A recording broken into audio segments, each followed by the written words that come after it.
La laïcité et la langue arabe à l'école française.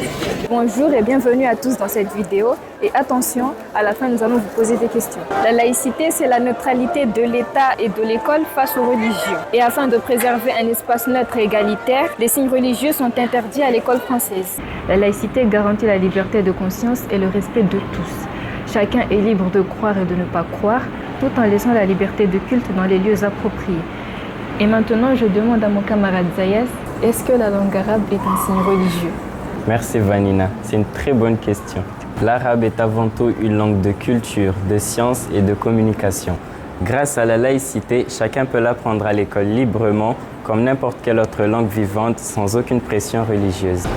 Étudier l'arabe à l'école est un choix culturel et éducatif, pas un acte religieux. La laïcité permet de l'apprendre dans un cadre neutre, tout en respectant les convictions de chacun. Mais alors, dis-moi Serena, est-ce que nous avons des mots scientifiques que nous utilisons et qui viennent de l'arabe? Oui, Zayas. Beaucoup de mots scientifiques viennent de l'arabe. Par exemple, algorithme, zéro, algèbre, élixir, alcool, chiffre, sirop et toubib.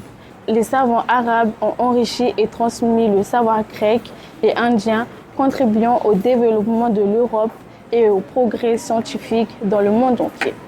Alors Farhan, est-ce que les Français utilisent aussi des mots arabes dans leur vie quotidienne? Oui, bien sûr. Dans leur quotidien, les Français utilisent de nombreux mots d'origine arabe.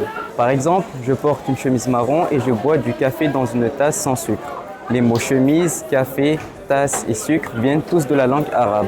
Et ce n'est pas seulement le français, mais même l'anglais et l'espagnol ont été influencés par la langue arabe. Cela montre l'impact durable de cette langue sur le monde. Vachina, que disait l'orientaliste français Ernest Renan à propos de la langue arabe? La chose la plus étrange qui soit arrivée dans l'histoire humaine, c'est la diffusion de la langue arabe. Elle était inconnue et tout à coup, elle s'est répandue dans le monde entier. Elle a surclassé ses sœurs par la richesse de son vocabulaire, la précision de ses termes et la justesse de sa construction. Et toi, Iwan, penses-tu que la langue arabe est-elle née avec l'islam? L'arabe existait bien avant la naissance de l'islam, il y a plus de 1400 ans. C'était la langue des poètes et marchands littéraires comme Souk Onkad. Parmi les plus célèbres poètes avant l'islam, on peut citer Antar ibn Shaddad et Amr ibn Kulthum. Leurs poèmes célébraient le courage, l'amour et la générosité et occupaient de la culture arabe une place comparable à celle d'Homère de la culture grecque avec l'Iliade et l'Odyssée.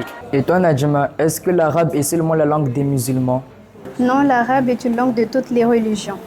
Dans le monde arabe, il y a des musulmans, mais aussi des chrétiens et des juifs, et même des athées ou non-croyants qui parlent l'arabe comme langue maternelle. L'arabe est donc une langue de communication quotidienne, partagée par des peuples de cultures et de religions différentes. Alors Nataf, pourquoi t'apprends l'arabe? L'arabe est une langue de littérature et d'imagination. Les Mille et une nuits ont marqué la culture mondiale et Najib Mahfouz a reçu le prix Nobel de la littérature. Aujourd'hui, plus de 400 millions de personnes parlent arabe. Et c'est la langue officielle de 22 pays. C'est également la langue de culte de plus d'1,2 milliard de musulmans dans le monde.